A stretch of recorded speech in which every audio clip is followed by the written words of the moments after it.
내 말을 지키리니 내 아버지도 그를 사랑하시고 우리가 가서 그와 함께 살리라. 주님께서 여러분과 함께 또한 사제의 영과 함께 마르코가 전한 거룩한 복음입니다. 주님 영광 받으소서. 그때 제자들이 빵을 가져오는 것을 잊어버려 그들이 가진 빵이 배 안에는 한 개밖에 없었다. 예수님께서 그들에게 너희는 주의하여라.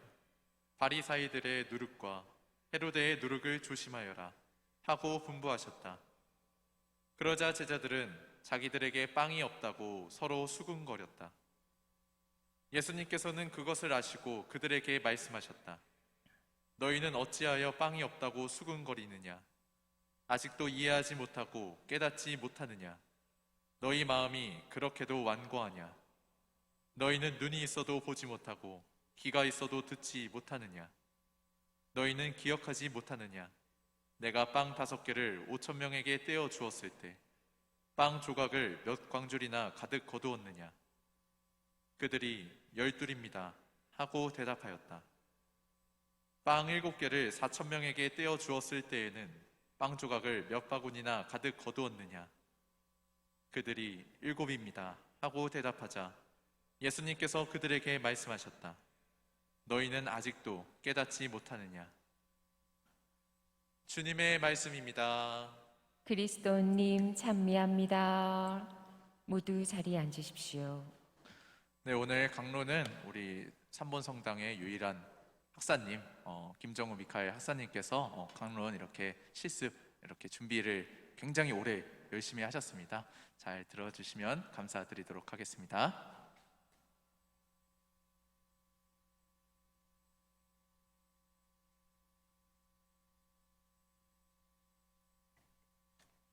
찬미 예수님. 네, 안녕하세요. 저희 신부님께서 소개해 주셨지만 다시 한번 제 소개를 하겠습니다. 저는 이제 신학교에 다니고 있는 김정우 미카엘 신학생입니다. 신부님께서 이렇게 좋은 자리를 마련해 주셔서 제 부족하지만 최선을 다해 준비했습니다. 신자분들께서 제 부족한 점이 보이시더라도 너그러운 마음으로 들어주시면 감사드리겠습니다. 오늘 복음은 함께 배를 타고 어딘가로 가는 예수님과 제자들의 모습을 담고 있습니다. 그런데 제자들은 배를 탈 때 빵을 챙기는 것을 잊어버린 듯합니다. 이에 예수님께서는 너희는 주의하여라. 바리사이들의 누룩과 헤로데의 누룩을 조심하여라 라고 제자들에게 경고하시는데 당장은 이 말씀의 뜻을 이해하기 어려워 보입니다. 예수님의 충고에도 제자들은 아직 빵이 없다며 수군거립니다. 이러한 제자들의 모습은 각자에게 다른 의미로 다가올 수 있지만 제가 느끼기에 제자들은 아마도 예수님의 기적을 바라는 동시에 의심했던 것 같습니다. 예수님께서는 수군거리는 제자들의 소리를 들으시고 너희는 어찌하여 빵이 없다고 수군거리느냐? 아직도 이해하지 못하고 깨닫지 못하느냐? 너희 마음이 그렇게도 완고하냐? 라고 말씀하십니다. 평소 제자들에게 따로 비유를 가르쳐 주실 만큼 제자들을 아끼신 예수님이시기에 이처럼 제자들에게 강하게 말씀하시는 모습이 낯설게 느껴지실 수도 있습니다. 하지만 사람이 화를 낼 때는 이유가 있기 마련입니다. 그러므로 우리는 예수님의 앞선 행적을 살펴볼 필요가 있습니다. 저는 특히 예수님과 제자들의 시간에 초점을 맞추어 복음을 읽어보았습니다. 예수님과 제자들의 관계는 예수님의 부름과 제자들의 응답으로 시작되었습니다. 아마 이러한 관계는 시간이 지날수록 가족에게 느낄 수 있는 편안한 분위기를 형성했을 것입니다. 그렇기에 예수님께서는 제자들을 친구라고 생각하며 무한한 믿음과 신뢰를 주셨을 것입니다. 이제 이러한 관계를 염두에 두고 성경을 한번 펼쳐보겠습니다. 성경을 가져오셨다면 마르코복음 6장 30절을 찾아보겠습니다. 마르코복음 6장 30절입니다.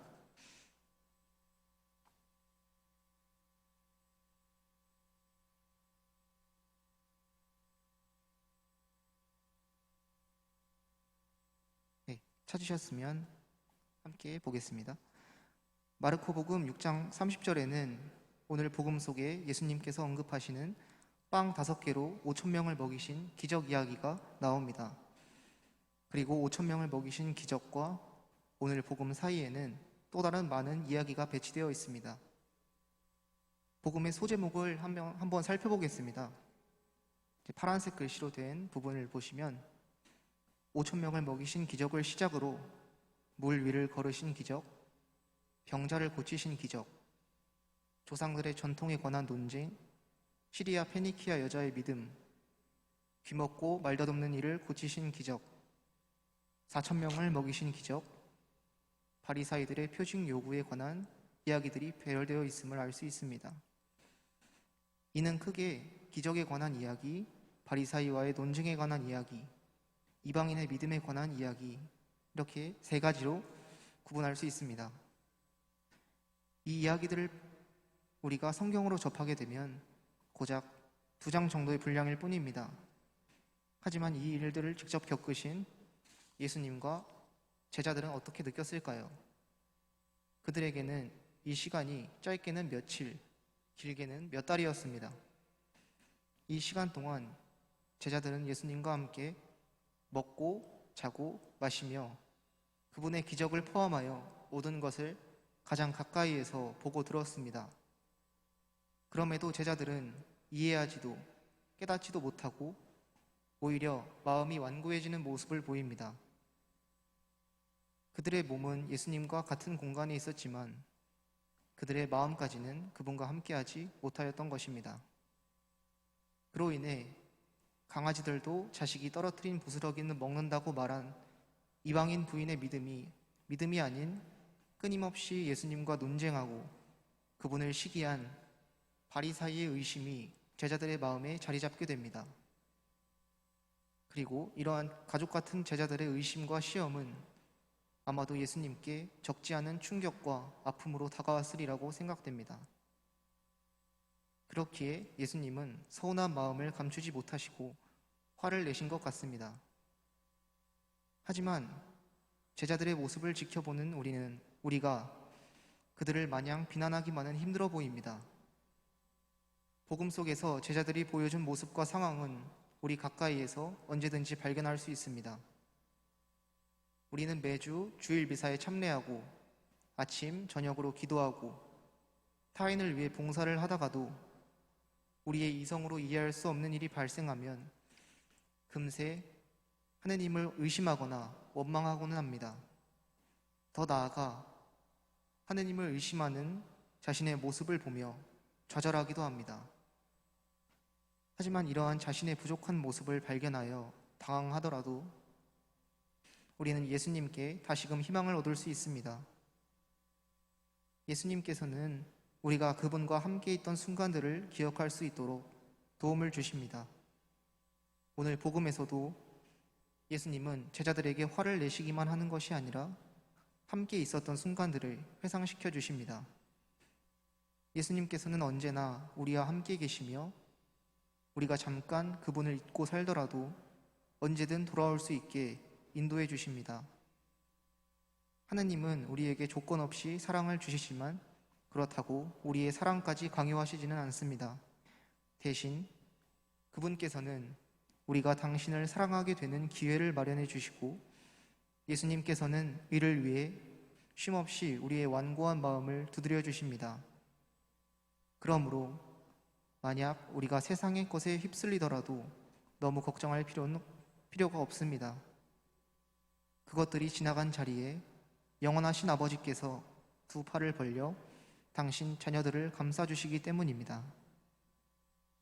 다가올 성체성사를 통해 빵의 형상으로 우리를 찾아오시어 오늘 하루도 힘차게 잘 살았다고 힘과 위로를 주시는 예수님 품 안에 머무르며 하루를 행복하게 마무리하시면 좋을 것 같습니다. 아멘.